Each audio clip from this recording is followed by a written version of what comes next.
Hello and welcome to the AllFlyghts channel. My name is Augusta and I'm the host of our aviation interview series. Today I'm joined by David, who is an airport duty supervisor. And actually, David and I used to work together at London Southend Airport, so I'm really happy to have him here today. And hopefully, he's going to talk about his career and his experiences in the industry. Hi, David. Thank you for joining us today. That's So right. Always a to pleasure. start with, sorry, to start with, could you tell us about yourself a little bit and how you got into aviation in the first place? Yeah. Obviously I've worked for aviation at Southend Airport at least for just over 9.5 years now, with a short stop through COVID. Yeah, I Um, remember but that. I started off my career. Obviously did travel and tourism at college. Worked for a travel agency for 5 years, and then was made redundant, unfortunately. And then I've slowly worked my way back into aviation again. Mhm. And Yeah, done different steps in aviation. So I started off working just in catering, Oh, then worked yes. my way to front of house, then team leader, supervisor, now airport duty supervisor. Yes, yeah. So slowly getting to the top. Yeah, it's a good progress, isn't it? Uh, That's it, yeah. yeah.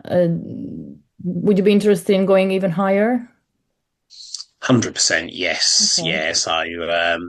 Obviously, airport duty manager would be the next stage. Then, obviously, after that, you've got loads of different various Yeah. roles. And Southend's a lovely small airport. So, whether Stansted or Gatwick would be maybe a slightly better option to progress. But that's obviously a little bit further down the line, probably. Yeah, so you can imagine your future in aviation at the moment. Hun- Yeah. yeah, I love aviation. It's so varied, and still every single day you come up and go, how did that happen? Yeah. So what does a typical day look like as an airport duty supervisor um, from the so start of your uh, shift to the end of the shift? Obviously, every day is different, but if you have got like a general kind of schedule. I start at 3:15 in the morning. That's it. My first job is going up to our security team and grabbing the keys to open up the terminal. Hmm.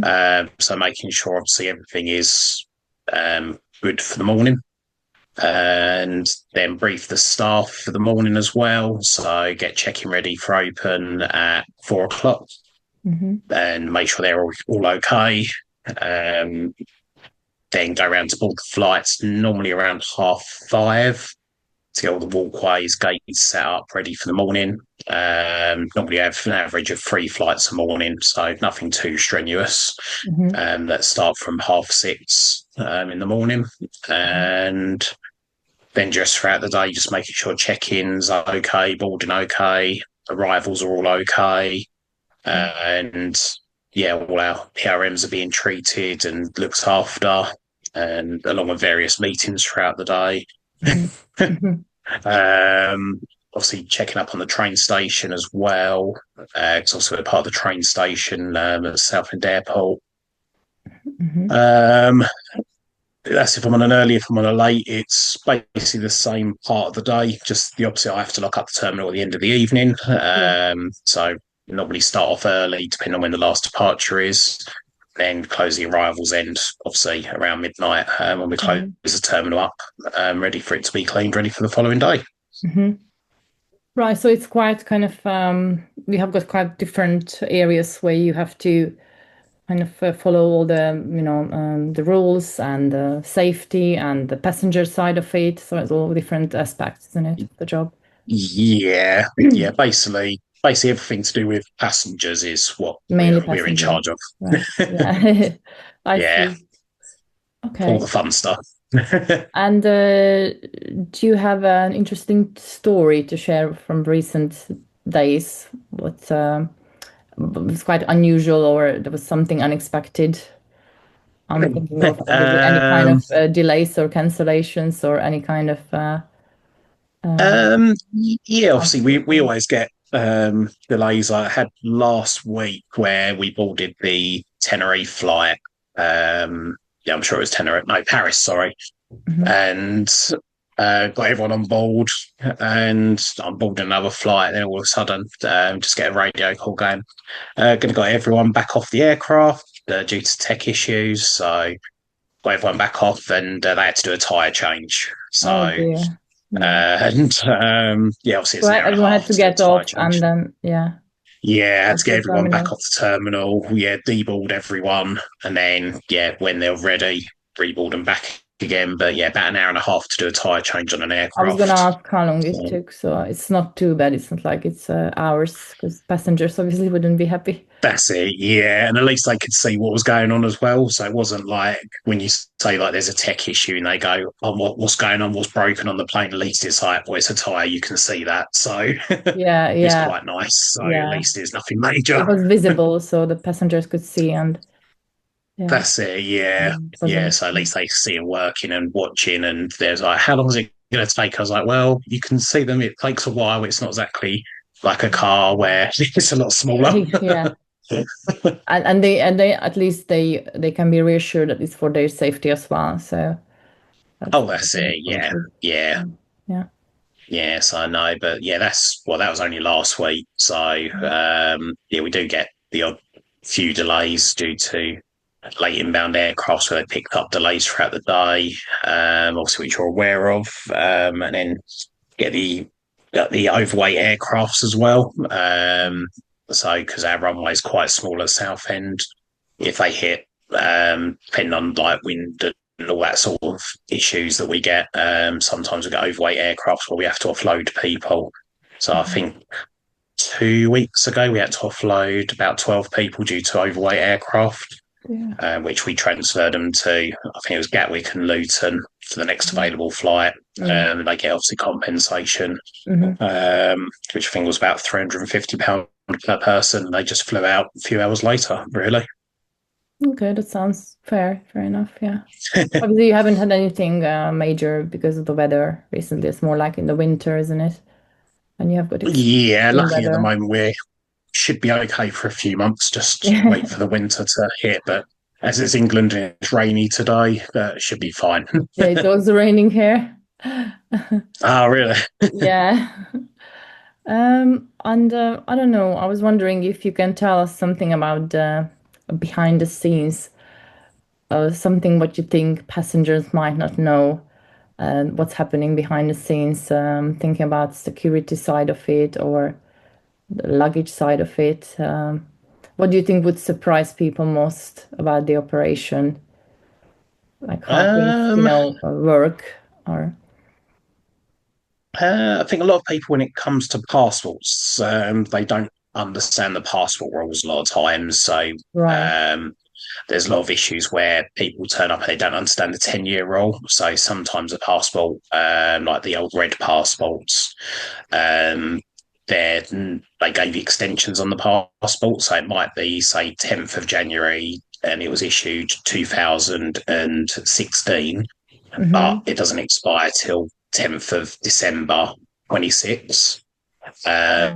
But going to Europe, that's technically an invalid passport because it's only 10 years from the valid from date. So Mm-hmm. every Hmm. day we're always checking the rules going to every single country beforehand. So Yeah, because they all because have obviously these all different rules change. sometimes, and it and with the visa as well. And That's it. Yeah, visa yeah. rules changing constantly, especially with the new ESS forms as well that are coming out. So Hmm. making it fun for everybody to do that sort of stuff at the moment. There's a lot behind the scenes where we're always checking every government's rules and regulations ready for that day, because we've seen it where things can actually change halfway through a day. So we're always double checking, making sure that the right people can actually travel. Yeah, yeah. And same with security as well. Security rules can change instantly if like threat levels change, and things like that. So depending on how we X-ray and screen things, like things get changed in the background as Have you well. So changed the there's a lot of liquid different. rules? Sorry, at Southend.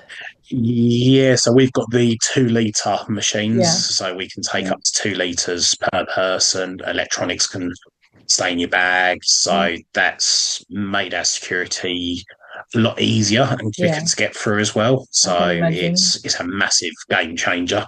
Mm, We've got two of them X-rays now, so we're hmm. slowly getting our third later this year, fourth hopefully next year. So, Yeah, but yes, it has made a massive increase and drop in passengers speed going through yeah, security. So sounds it's a good. And massive help. even for the passengers, I suppose there are still some passengers who do the old way, and it takes Yeah, time to kind of get used to the new rules. that's it, yeah. So where they travel from, obviously, other airports, and obviously coming in, especially if they're coming in from a holiday, then going back home. Obviously, the other airport might have had 100 mil rules, so they're like, "Oh, where's Yeah. my plastic bags? I can't find a plastic bag anywhere." So Mm. no, you don't need that at Southend. Obviously, just leave everything in your bag, go through the X-ray, you're all good. Yeah, yeah, yeah. No, well, it's gonna take time, I suppose, but we're getting there everywhere. That's it, yeah. And Yeah, and a lot is obviously depend on other airports as well. So the more other yeah, airports introduce it, then yeah, more people will be aware of it. yeah. No, it will be much better. Yeah. And obviously, Southend is a fairly small airport. So, how do you feel that it kind of contributes to to the country's bigger airports or to the bigger picture of the air traffic? Because it's a regional airport, basically. How do you feel these small regional airports? They have got, more important roles now than previously. Yeah, and I think especially with when COVID happened as well, obviously a lot of airlines they re-looked at all their modules as well. So it was kind of like we need to take a step back, look at what's best for the businesses, and it's taken Southend to grow a little bit from that. But then we've learned, the airlines have learned, and now it's like, well, actually, some of these smaller airports are better because we get our passengers treatment is a lot better. Yeah, So we've won so many awards for our customer service, yeah, and there's other little airports that are doing the same as well now. So airlines are realizing, well, actually, the small airport makes our customer service look better, yeah, and which a lot of companies need the customer service these days because word of mouth are going, oh, well, EasyJet are a fantastic airline to fly via. It took me 10 minutes to get through security. mm, And I was on my flight within 20 minutes. Whereas yeah, at Gatwick, you'd be like, so I yeah, was through security in half an hour. It took me 20 minutes to walk to where I needed to go. And then I had to wait there for half an hour. So the exactly. small Yeah, airport, it's you get off the train, you can be through the other side having a sandwich or breakfast or a yeah, beer yeah. within the space of 10 minutes. So Yeah, well, obviously I live in Birmingham at the moment, and I heard a lot of things, and the queues were outside the building, actually, the that's it, terminal yeah. to get through security and, the summer, um, the school holidays, during school holidays. And yeah, so yeah, definitely I would choose a smaller airport as well. Yeah. Yeah, now we get a lot of people now traveling further away purely just to come to us, as it's slightly cheaper as Right, so they well. commute And longer to the airport. Yeah, yeah. that's it. Yeah, I think the longest furthest I've had someone come. Well, they mentioned it last week, and they're all from Cornwall. So they come all the way from Wow. like really down south just to come to us, just because it was a better flight time, and Oh it my works goodness. out for the four of them about £400-500 cheaper. So just like it just Mhm. proves that smaller airports are increasingly better or getting better and better just purely because of them situations. Mhm. Sounds interesting, yeah. And how do you think aviation or airports and airlines will change in the future from any aspect, really? If you have got any, Um, insight about it. so yeah, so the airports I don't think will change Do you too think much. AI, sorry, and kind of like the technology will make changes in like passenger services as well, or I think there will be some options for that. 'Cause obviously you've got the auto bag drop in Mhm. a lot of airports now. Um, but a lot of people still prefer the human touch, and I think that won't change for a while. There'll still be like the auto bag drops and the e-gates, which will be beneficial. But the problem with a program is you still need someone to operate that somewhere. Yeah, of course. Um, Whereas smaller airports, I think they'll continue with the personal touch Mhm. because that's what people prefer.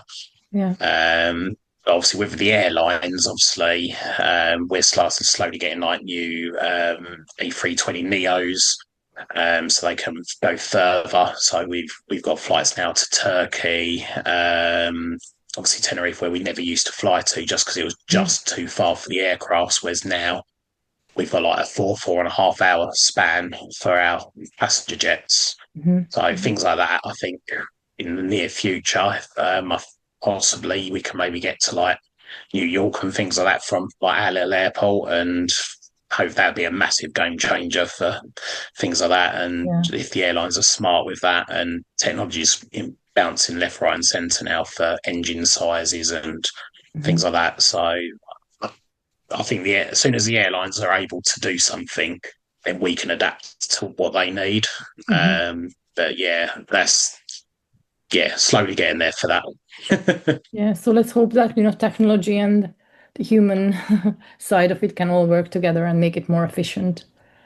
Yeah. Yeah, I think I think you got to have a bit of balance of both, but I think the human factor will still be there because the computer just says yes or no, doesn't explain things where we can explain something, we can offer that customer service and go, Yeah. obviously your bag's over way a computer will go, you need to pay £100, whereas we'll go, oh, why don't you do this, this, and this, and that'll save you 50 quid. So Yeah. we can offer that service and Yeah.